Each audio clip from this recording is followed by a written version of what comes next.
மத்திய வெள்ளாஞ்செட்டியார் சங்கத்தினுடைய ஒருங்கிணைப்பாளர்கள் ஐயா நாராயணசாமி ஐயா மற்றும் பொன்னம்பலம் ஐயா அவர்களே, மத்திய வெள்ளாஞ்செட்டியார் சங்கத்தின் கௌரவ தலைவரும் முத்தலக அறக்கட்டளையின் தலைவருமான மதிப்பிற்கும் மரியாதைக்குரிய மாணிக்கம் ஐயா அவர்களே, மற்றும் இந்த மாநாட்டை தலைமையேற்று நடத்தி கொடுக்க இருக்கும் ஐயா எஸ்பிஎன் சத்தியமூர்த்தி ஐயா அவர்களே, இன்று காலையிலிருந்து திருச்செங்கோட்டில் டிஓஎஸ் அவர்களின் தலைமையில் ஒரு கூட்டம் நடந்தது. அதற்கும் இந்த எழுச்சி மிகவும் அருமையாக அமைந்தது.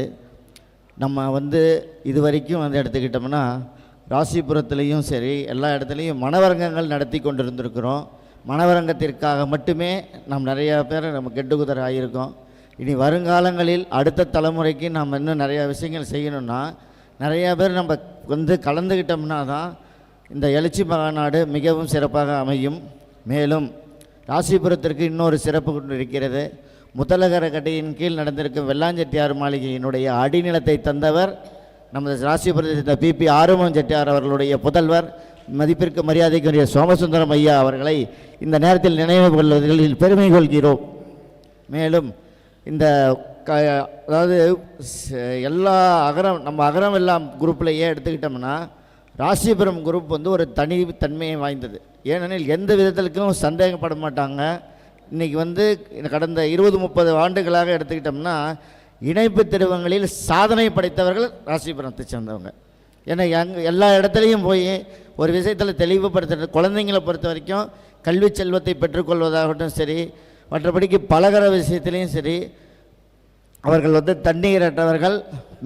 மேலும் நல்ல ஒரு வாய்ப்புகளை நாம் வருங்காலத்தில் நம்மளுடைய இளைய தலைமுறைகளுக்கு வழிகாட்டுவதற்கு ராசிபுரத்தை சேர்ந்தவர்கள் மிகவும் அதற்கு எடுத்துக்காட்டாக எடுத்துக்கொண்டால் இந்த இருக்கக்கூடிய பகுதியில் நம்ம ஒரு 20 கிலோமீட்டர் 30 கிலோமீட்டர் கணக்கு வச்சோம்னா ஒடுவங்குறிச்சி, வேலுக்குறிச்சி, திருச்செங்கோடு எல்லா பகுதியிலையுமே எடுத்துக்கிட்டோம்னா இந்த இடத்துல கம்மாளப்பட்டி இந்த ஏரியாவில் இருக்கக்கூடிய வெள்ளாஞ்செட்டியார்கள் 12ஆம் செட்டியார்கள் எல்லாத்துக்கூடையும் நம்ம வெள்ளாஞ்செட்டியாருங்கிற அடிப்படையில் இங்கே நம்ம சேலத்தில் பொறுத்த வரைக்கும் வெள்ளாஞ்செட்டியார் என்னங்கிறதுனா டக்குன்னு யாராலையும் அறிமுகப்படுத்திக்க மாட்டோம். ஆனால் 65 பிரிவு வெள்ளாஞ்செட்டியார்களும் ஒருங்கிணைந்து இருக்கும் ஒரே இடம் ராசிபுரம் மட்டுமே. ஆகவே ராசிபுரத்தில் இருக்கிறவங்க பலகரத்தில் நம்பர் 1 அகரம் வெள்ளாஞ்செட்டியார்கள், அடுத்தது மற்றவர்கள் எல்லாமே இணைந்து நல்ல முறையில் இந்த வாய்ப்புகளை நம்ம இது பண்ணியிருக்கோம்.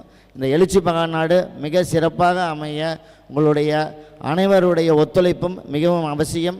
இந்த எழுச்சி மகாநாடு மத்திய வெள்ளாஞ்செட்டியார் சங்கத்தினை அடுத்த கட்டத்திற்கு, ஏனென்றால் இப்பொழுது எல்லோரும் தொழில் ரீதியாக தொழில் நிறையா இருந்தது. 1960 கடந்த 60 ஆண்டுகளில் தொழில்துறை மிகவும் நிறையாக மாறி இருக்கிறது. விவசாயம் பொய்த்து விட்டது, தொழில்முறை மற்றும் மேலும் மாறிக்கிட்டது. எல்லாமே இறக்குமதி ஏற்றுமதி என்ற அடிப்படையில் செல்லுகிற ஒன்று. ரெண்டாவது சாஃப்ட்வேர் மற்ற வகையில் எல்லாமே வெளிநாடுகளில் வசிக்கும் கூடிய மக்கள் இருக்கிறார்கள். இப்போ சேலத்தில் பொறுத்த வரைக்கும் நம்ம ஏவிசி சென்சஸ் கமிட்டின்னு நம்ம பண்ணி ஏவிசி சென்சஸ் கமிட்டி முழுசாகவே எல்லா இடத்துலையும் பண்ணி டேட்டாஸ் பூரா கலெக்ட் பண்ணி வச்சுருக்காங்க. அந்த மாதிரி எதிர்காலத்தில் 65 பிரிவு வெள்ளாஞ்செட்டியார்களும் இந்த வகையில் இணையும் பொழுது உலக அரங்கில் நாம் மிகப்பெரிய ஒரு விஷயத்தை நம்ம செட்டியார் சமுதாயம் சார்பாக நாம் சாதனை படைக்க வழிவகை இருக்கும். அதற்கு இந்த எழுச்சி மகாநாட்டுக்கு நம்ம எல்லோரும் அனைவருக்கும் துணை புரியும். இந்த எல்லோரும் நமது இந்த மகாநாட்டுக்கும் மட்டுமில்லாமல் வேறு அனைத்து வகைகளும் இந்த விதத்தை பயன்படுத்தி கொண்டு நாம் வெற்றி பெற வேண்டும் என்று கூறிக்கொண்டு எனக்கு வாய்ப்பளித்தமைக்கு நன்றி கூறி விடைபெறுகிறேன். நன்றி, வணக்கம். மாமா அவர்களுக்கு நன்றி.